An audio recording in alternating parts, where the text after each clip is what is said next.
அன்பு நெஞ்சங்களுக்கு சஞ்சு மாஸ் வ்ளாகோட அன்பான வணக்கம். நம்ம இன்றைக்கி என்ன பார்க்க போகிறோன்னா, என் பக்கத்தில் உட்காந்துருக்கிற என் தம்பி வீட்டில் ஒரு முக்கியமான ஃபங்க்ஷன். அதுக்கு காலையில் நேரமே அழைப்பு வந்தது. அவனோட அழைப்பு வரும்போதே அது ஃபங்க்ஷனாக தான் இருக்கும் அப்படிங்கிற ஒரு சந்தோஷத்தோடு நான் அந்த காலில் அட்டன் பண்ணேன். அதே போல் இனிப்பான செய்தியை என் தம்பி சொன்ன அப்படி. ஆமாங்க, அவனுக்கு 2 பொண்ணுகளில் ஒருத்தி பெரிய பொண்ணாயிருக்கான்னு சொல்லிட்டு உடனே சொல்லவா வேணும். அதாவது ரிலேட்டிவ்ஸில் ஏதாவது வீட்டில் ஒரு ஃபங்க்ஷன்னாலே நம்மளுக்கு உடனே அவ்வளோ ஒரு சந்தோஷம் வந்துடும். என்ன ரீசன்னா, எல்லாத்தையும் ஒரே இடத்துல பார்க்கலாம். அப்படித்தாங்க அன்றைக்கும் அவ்வளோ ஒரு மனசுக்குள்ளே சந்தோஷம். எல்லாத்தையும் போய் பார்க்க போகிறோம் அப்படின்னு சொல்லிட்டு அதே மாதிரி போய் நல்ல விதமாக என்னால் எவ்வளோ முடியுமோ அவ்வளோ சந்தோஷமாக கலந்துக்கிட்டேன்.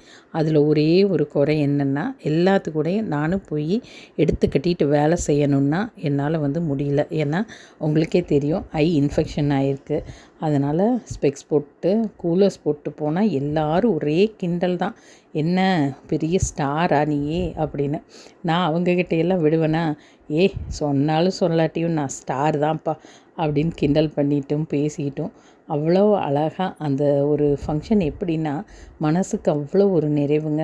ஏன்னா தம்பி பொண்ணு பெரிய பொண்ணு ஆயிருக்கிறாங்கிறது நம்மளுக்கு சொல்லவா வேணும். ஏன்னா நம்ம தம்பியவே பையனை மாதிரி பார்ப்போம். நம்மளுக்கு அடுத்து வர்ற அதாவது தங்கச்சிக எல்லாத்தையுமே நம்ம ஒரு அம்மா ஸ்தானத்தில்.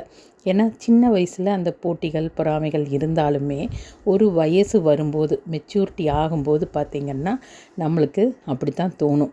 அதோடு பார்த்திங்கன்னா எங்கள் சித்தப்பாக்கள், அதாவது அம்மாவோட தங்கச்சியோட வீட்டுக்காரர்கள், அந்த சித்தப்பாக்கள் எல்லாம் பார்த்திங்கன்னா அப்பா இல்லாத இடத்த எங்களுக்கு எந்த ஒரு ஃபங்க்ஷன்லேயும் ஃபில் பண்ணுவாங்க. எப்போவுமே அப்பா இருக்கும்போதுமே பார்த்திங்கன்னா இந்த சித்தப்பாங்க 2 பேரும் நல்லா அப்பா கூடயும் சேர்ந்துக்குவாங்க. எல்லாம் சேர்ந்துக்கிட்டு எங்கள் அம்மாமார்களையெல்லாம், அம்மா, பெரியம்மா, சித்தி இவங்களையெல்லாம் பயங்கரமாக தமாஸ் பண்ணிகிட்டே இருப்பார்.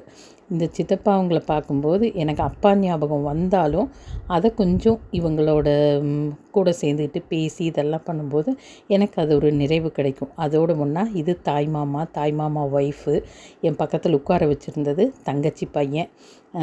அவள் அந்த சைடில் உட்காந்துருந்தது அவளோட அம்மா. அன்னைக்கு பார்த்திங்கன்னா தங்கச்சி பையன் ஒருத்தனோட பர்த்டே. அதுக்கு ஒரு வாரத்துக்கு முன்னாடி தான் இவன் தான் சின்னவன், இவனோட பர்த்டே அன்னைக்கு செலிப்ரேட் பண்ண முடியல. அவனுக்கு கொஞ்சம் உடம்பு சரியில்லாமல் ஹாஸ்பிட்டலில் இருந்ததுனால 2 பேர்த்துக்கும் ஒரே நாளில், அதுவும் எல்லா ரிலேட்டிவ்ஸும் இருக்கிறதுனால சரி இங்கேயே வச்சு 2 கேக் கட் பண்ணி அதை நல்லபடியாக செலிப்ரேட் பண்ணிக்கலாம் அப்படின்னு சொல்லிட்டு நாங்கள் கிளம்புற நேரத்தில் பார்த்திங்கன்னா உடனே கேக் வாங்கிட்டு நீங்கள்லாம் இருந்து கேக் கட் பண்ணியே ஆகணும், அதுக்கப்புறமா தான் எல்லாம் போகணும்னு பிடிச்சி வச்சுக்கிட்டாங்க. அப்புறம் நம்மளுக்கும் இதெல்லாம் பார்த்துட்டு விட்டுட்டு வர்றக்கே மனசு இருக்காது இல்லைங்களா. அதனால் எல்லாருமா சேர்ந்து நல்லபடியாக அந்த குழந்தைகளுக்கு கேக் கட் பண்ணி அவங்கள விஷ் பண்ணிவிட்டு அதோடு முன்னா தம்பி பொண்ணையும் வாழ்த்தி அவளுக்கும் எல்லாம் பண்ண வேண்டியதெல்லாம் பண்ணிவிட்டு எல்லாம் ஒரு மன நிறைவோட அன்னத்தினால் நாங்கள் முடித்தோம். பார்த்திங்கன்னா ஒரு சில ரிலேட்டிவ்ஸ்னால் அன்றைக்கி ஃபங்க்ஷன் அட்டன் பண்ண முடியல. அதனால் அவங்க வரல.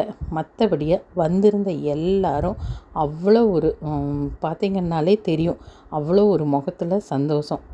எங்கள் சைடு எப்போவுமே அம்மா வீட்டு சைடில் கொஞ்சம் அது இருக்குங்க. எப்போவுமே எந்த ஒரு சங்கடம்னாலும் அதெல்லாம் ஓடி போயிடும், அப்படி இருப்போம்.